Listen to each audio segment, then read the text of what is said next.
ஜீ தமிழில் ஒளிபரப்பாகும் சின்னஞ்சிறு கிளியே சீரியலில் என்ன நடந்துச்சுன்னு ஷார்ட்டாக பார்த்துருவோமா. இன்றைய எபிசோடில் இந்துவிடம் கொடுத்த வாக்குறுதியை நிறைவேற்ற முடிவு செய்யும் கர்ணா பாண்டியை சந்தித்து தனக்கு ஒரு வேலை வேண்டும் அப்படின்ற மாதிரி கேட்கிறாரு. அதோடு தன்னையே வேலைக்கு எடுத்துக்கொள்ளுமாறும் பாண்டியிடம் கோரிக்கை வைக்கிறாரு. இதனைத் தொடர்ந்து பாண்டியின் மெக்கானிக் கடையில் வேலைக்கு சேரும் கர்ணா வாகனங்களை சுத்தம் செய்வது உள்ளிட்ட பணிகளை செய்து அவங்களுடைய முதல் சம்பளத்தை வாங்குறாரு.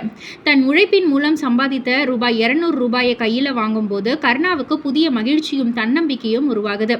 அப்போது பாண்டி இந்த பணத்தை இந்துவிடம் கொடுத்து அவள் வாங்கி சமைத்த உணவை சாப்பிட்டுப்பாரு, அதை விட பெரிய சந்தோஷம் எதுவுமே இருக்காது அப்படின்ற மாதிரி அறிவுரை கூறி அனுப்பி வைக்கிறாங்க. அதுக்கப்புறம் வீட்டிற்கு வரும் கர்ணா தான் சம்பாதித்த பணத்தை இந்துவிடம் கொடுக்கிறாரு. இதனால மகிழ்ச்சியில் திளைக்கும் இந்து அந்த பணத்தில் தேவையான பொருட்களை வாங்கி உணவு சமைக்கிறாங்க. தனது உழைப்பின் பணத்தில் தயாரான உணவை சாப்பிடும் கர்ணா இதுவரை இல்லாத மனநிறைவை உணர்கிறாரு. இதற்கிடையில் கர்ணாவின் இந்த மாற்றத்தை அறியும் திவாகரன், கிருபா மற்றும் விஸ்வா ஆகியோர் அதிருப்தி அடைகிறாங்க. கர்ணா முழுவதுமாக இந்துவின் பேச்சை கேட்க தொடங்கிவிட்டதாக நினைக்கும் அவர்கள் இதற்கு காரணமாக இந்துவை எப்படியும் பிரச்சனையில் சிக்க வைக்க வேண்டும் அப்படின்ற மாதிரி முடிவு செஞ்சிடுறாங்க. இன்னொரு புறம் வேலை செய்ததால் ஏற்பட்ட உடல் வலியால் கர்ணா சிரமப்படுறாரு. இதை பார்த்த இந்து அவனுக்கு உதவ முயற்சி படுறாங்க.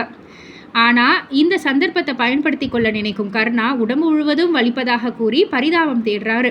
கர்ணாவின் எண்ணத்தை உடனே புரிந்து கொள்ளும் இந்து பெயின் கில்லர் மாத்திரையை கொண்டு வந்து கொடுத்து மாத்திரை போட்டுக்கிட்டு அமைதியாக தூங்கு அப்படின்ற மாதிரி சொல்லிட்டு அவனுக்கு நகைச்சுவையான முறையில் பதிலடி கொடுக்குறாங்க.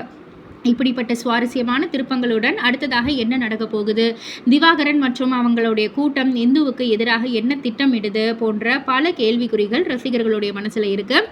இது எல்லாத்திற்குமே விடை தெரியணும்னா சின்னஞ்சிறு கிளியே சீரியலை ஜீ தமிழில் காண தவறாதீர்கள் இரவு 7 மணிக்கு. அண்ட் இது போல் சீரியல் அப்டேட்டுக்கு மறக்காமல் நம்ம சேனலில் சப்ஸ்கிரைப் பண்ணுங்கள், லைக் பண்ணுங்கள், ஷேர் பண்ணுங்கள்.